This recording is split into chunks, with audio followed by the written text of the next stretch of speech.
Vi ska prata om Scener ur ett äktenskap. Det här är Lena Edvall som är scenograf. Och det där är Eva Dahlman som är regissör och har dramatiserat Ingmar Bergmans mastodontverk. I den här pjäsen så får man följa ett par under 30 år.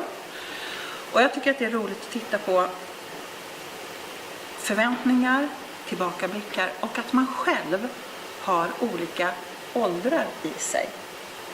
Jag är 17 år precis som jag är 35 och 42 och 23. Det ligger ganska jämnt med hos mig.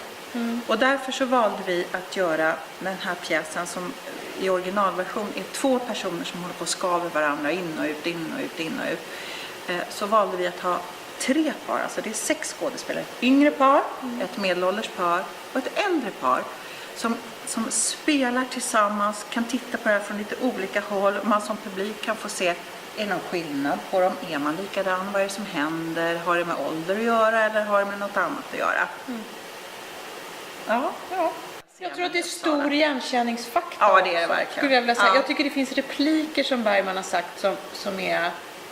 Han ställer frågor, tycker jag, som är intressant att fundera på. Absolut. Som du också har med såklart. Det här att till exempel om man lever i en lång relation, har man någonsin funderat på hur det är att ligga med någon annan? Det är klart man har. Jag frågade, ja, det har man, Eva. Jag frågade två väninnor som var här och tittade och de var båda så här, tittade på mig jättefrågande och då kände jag att de hycklade faktiskt. Jag tror inte det finns någon människa som är riktigt frisk som lever i en lång relation som inte tänker hur det skulle vara att ligga med någon annan än den man är gift med. Det betyder inte att man gör det för det kanske, eller att man inte älskar och åtrår den som man är ihop med. Men det tycker jag är ett sånt där tema faktiskt som är väldigt, väldigt intressant, för det är också ett tabu. Hur det är när man gifter sig, man svär varandra trohet, alltså rent fysiskt, men inte i tanken ju. Eller? Gör man det? Ja, egentligen gör man ju det. Ja. Men det tycker jag är intressant att tänka på. Jag tycker också att det är roligt att vi har haft ganska olika, vi har haft provpublik och då är det ju olika reaktioner som att några har sagt så här, de borde aldrig ha gift sig och några andra säger, vad de älskar varandra. De älskar varandra inifrån och ut, de är som gjorda för varandra. Medan någon annan kan tänka att de där 2 borde aldrig ha gift. Alltså, att man lägger sin egen värdering om vad är en bra relation utifrån hur man själv vill ha det. Ja. Men också... Och så skrattar folk ganska mycket och kanske skäms lite.